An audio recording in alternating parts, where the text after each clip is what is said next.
Hari ini kita berkesempatan bertemu dengan dokter muda dan berhasil mempunyai capaian 35 publikasi, yakni dengan Dr. Muhammad Almas Prakasa dan pembimbingnya yakni Profesor Imam Robandi. Sebelumnya saya ucapkan selamat atas pencapaian Mas Muhammad Almas Prakasa untuk gelar barunya dan atas 35 publikasinya seperti itu ya. Sedikit cerita bagaimana cara Mas Almas untuk mencapai jumlah publikasi yang begitu besar dan relatif singkat. Jawabannya adalah atmosfer akademik yang kolaboratif dan suportif. Prof. Imam Robandi berhasil membangun sebuah atmosfer akademik yang sangat luar biasa di grup riset kami, Power System Operation and Control di Departemen Teknik Elektro. Yang pertama, beliau adalah menerapkan hierarki akademik yang sangat luar biasa. Jadi sesama mahasiswa S3 itu bekerja secara berkolaborasi, tidak sendiri-sendiri, sehingga ketika saya tidak bisa melakukan suatu tugas, maka mahasiswa yang lain membantu dan sebaliknya. Jadi publikasi saya juga dibantu oleh mahasiswa S3 lainnya, begitu pula sebaliknya. Kemudian Prof. Imam juga mengajarkan bahwa ke kami bahwa mahasiswa S3 itu juga membantu mahasiswa S2, mahasiswa S1, sehingga capaian publikasi yang banyak saya ini bukanlah capaian pribadi tapi gotong royong di lab PSOC. Kemudian Prof. Imam juga memanage kami untuk mengatur waktu, mengatur pace, sehingga setiap orang ini publikasinya tidak bertabrakan, kemudian rutin, tidak ada yang terlalu lama, terlalu cepat, seperti itu. Kemudian dan juga dukungan dari fasilitas yang diberikan oleh Departemen Elektro ITS. Ya, kami alhamdulillah di sini diberi kesempatan untuk nge-lab 24 jam, bahkan teman-teman kami itu sering bermalam. Prof. Imam Robandi sendiri sebagai pembimbing, kapan sih Prof. Imam menyadari potensi dari Mas Muhammad Almas Prakasa ini? Apakah ada ciri-ciri khas yang unik gitu? Saya udah lama menjadi dosen ya. Setiap mahasiswa baru yang masuk ke lab yang akan saya bimbing itu, pasti saya banyak bertanya lah. Jadi kalau awalnya itu nawaitunya dulu, ingin menjadi dokter yang seperti apa. Jadi kalau durian ya ingin seperti musangking, ingin seperti durian bawor, atau kau pengen menjadi durian yang antah berantah begitu. Nah disitulah awal. Saya percaya ya, Almas kan pandai ya, pandai karena seleksinya di PMDSU kan juga berat.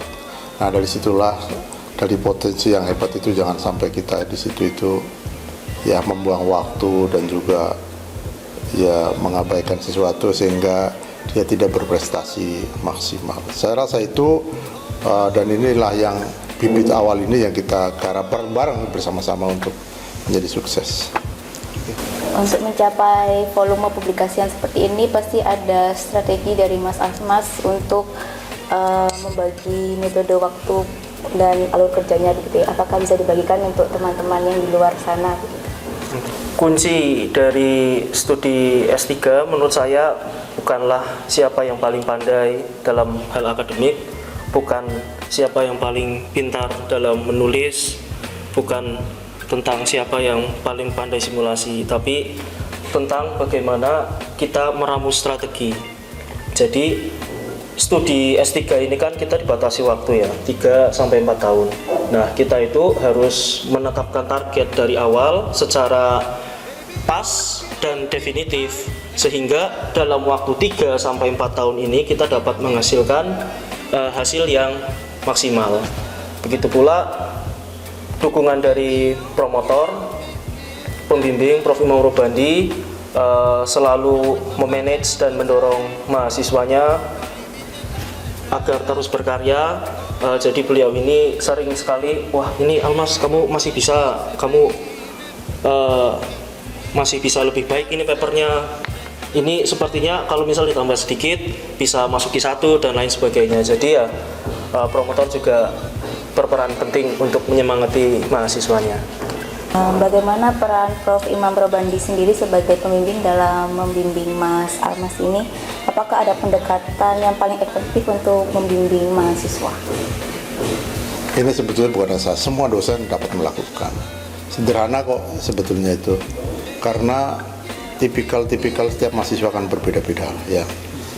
Nah ini penting, pendekatan juga penting, tetapi harapan saya kan bukan hanya Almas, semua ya, ada S3, S2, S1 itu bareng-bareng, karena pada prinsipnya kalau di lab itu kan bersama, jadi semua pekerjaan adalah bersama, sukses bersama, tidak boleh ada yang kececeran, tidak sampai lulus, dan semua harus gotong royong.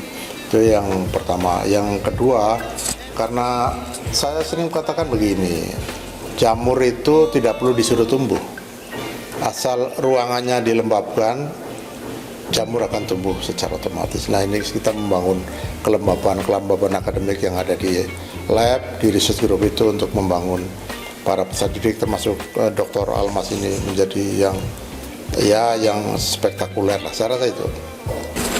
Dalam proses penelitian dan publikasi ini kan pasti ada hambatan dan tantangan yang seperti penolakan paper dan sebagainya. Nah, bagaimana cara Mas Almas untuk menghadapi tersebut dan pelajaran penting apa yang dapat dipetik dari hambatan? Untuk menghadapi tantangan, hambatan dalam studi S3, yang paling penting adalah tidak menganggap hal tersebut sebagai hambatan. Seperti contohnya tadi ya, rejection dari paper. Kita itu kan dalam studi dari S1, S2, S3, naskah skripsi, naskah tesis, disertasi, paper publikasi kita itu kan sering dicoret-coret oleh pembimbing, diberi masukan, diberi kritik segala macam.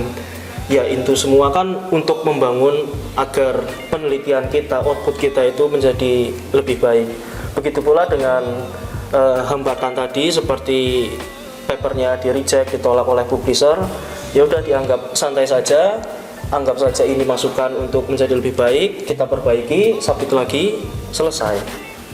Gitu. Bagaimana lingkungan riset di departemen atau di universitas dalam memfasilitasi prioritas dari mahasiswa ini, Prof? Khususnya dalam hal kolaborasi. Seberapa sering Prof Imam mendorong atau memfasilitasi kolaborasi eksternal? ITS itu ininya bagus ya, atmosfer akademiknya keren banget lah. Jadi ibarat sebuah pot bunga itu ada tanamannya, ada bibitnya ya, ada potnya itu. Potnya ini ya ITS ini. Ada medianya itu, medianya tanah itu ya departemen kita itu. Ada pupuknya, ada airnya yang menyiram, ya semua komplit. Sehingga terwujud ini, dan ini sebetulnya dapat dilakukan dimanapun juga, di universitas manapun, asal kondisi ini terpenuhi, sehingga semua akan jalan dengan baik. Itu aja kuncinya. Yes. Dari sekian banyak publikasi yang Mas Almas lakukan, apakah ada satu atau dua publikasi yang paling berkesan bagi Mas Almas, dan apa yang membuat publikasi tersebut berkesan? Bagaimana Anda melihat dampak dari penelitian yang Anda lakukan dalam bidang ilmu masyarakat? Tentu setiap publikasi memiliki ceritanya masing-masing, tapi kalau ditanya mana yang paling berkesan, yaitu publikasi-publikasi yang kita berkolaborasi dengan profesor-profesor luar negeri. Ada Nishimura Sensei dari Tottori University, kemudian Shige Masatakai dari Osaka University, Prof. Alberto Borghetti dari Bologna University, kemudian Prof. Nian Cheyang dari ETUSD Taiwan. Kenapa? Karena ketika kita menulis paper sendiri, itu pandangan kita sempit dan pengalaman kita itu terbatas. Tetapi ketika kita berkolaborasi misalnya dengan teman gitu ya, misal di lab itu ada yang lebih fokus di power system, ada yang fokus di sistem kontrol, ada yang fokus di power elektronik. Itu tuh seperti melihat bangun ruang. Nah, ada yang melihatnya dari kanan, ada yang kiri, ada yang atas, ada yang bawah. Jadi ketika kita berkolaborasi dengan kawan kita, apalagi dengan prof-prof di luar negeri, itu kan tantangan di tiap negara itu berbeda-beda, sistem kelistrikannya itu berbeda-beda, perkembangan teknologinya berbeda-beda, kemajuan teknologinya berbeda-beda. Pasti mereka memberikan kita wawasan, perspektif yang berbeda. Oleh sebab itu, paper-paper kami yang berkolaborasi dengan profesor dari Jepang, dari Italia, dari Taiwan itu memiliki warna yang berbeda-beda. Atau saran yang ingin Prof. Imam sampaikan kepada dosen pembimbing lain agar dapat membimbing peneliti muda seperti Mas Almas ini, dan bagaimana Prof. Imam melihat masa depan karir dari Mas Almas sendiri? Ya, saya tidak akan menyarankan lah, semua dosen itu punya kapabilitas yang lebih lah, mungkin lebih dari saya juga banyak banget. Hanya begini saja, kalau menjadi dosen kan seperti menjadi orang tua. Dosen pembimbing ya, promotor itu seperti orang tua yang dibimbing itu, dan itu harus menjadikan sebuah tempat itu nyaman ya.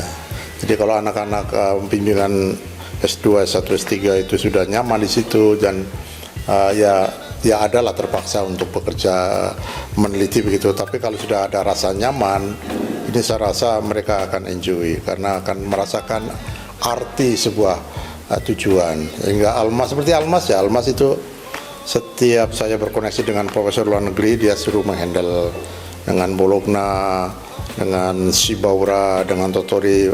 Bahkan saya kirim ke Totori itu 4 bulan.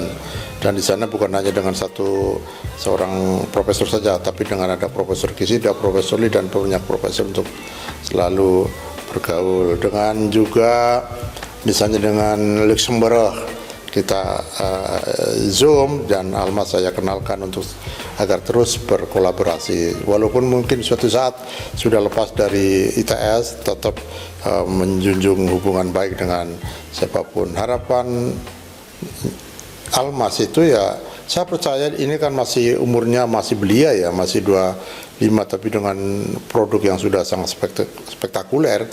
Saya percaya Almas semoga tidak surut semangatnya, terus membangun diri. Nanti sudah lepas dari saya, sudah mandiri tetap ini, dan jangan lupa terus berkolaborasi dengan kawan-kawan yang lain, dengan profesor-profesor yang tadi sudah saling berhubungan, dan ini menjadi ya impact positif saya rasa untuk Almas, keluarga, dan juga untuk ITS. Itu aja. Sekian sesi wawancara kali ini dengan dokter muda Mas Muhammad Almas Prakasa dan pembimbingnya yakni Prof. Imam Robandi. Semoga dapat menginspirasi kita semua. Sampai jumpa.